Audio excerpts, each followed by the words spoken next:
যদি ভয়। ওই বিপ্লব মানে জীবন দেওয়া, বসে থাকা নয়, সে কোনদিন আসবে না রে, করো যদি ভয়। লড়াইয়ের ওই ময়দানেতে যেতে তোমাকে হবে, প্রয়োজনে সব রক্তটুকু জমিনেই ঢেলে দিবে।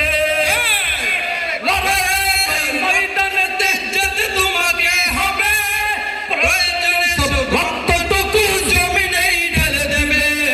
তবুও তোমায় লড়তেই হবে, মানবে না পরাজয়। তবুও তোমায় লড়তেই হবে, মানবে না পরাজয়। বিপ্লব মানে জীবন দেওয়া, বসে থাকা নয়, সে কোনদিন আসবে না রে, করো যদি ভয়। বিপ্লব মানে জীবন দেওয়া, বসে থাকা নয়, সে কোনদিন আসবে না রে, করো যদি ভয়। তবে জি, যেহেতু মাননীয় স্পিকার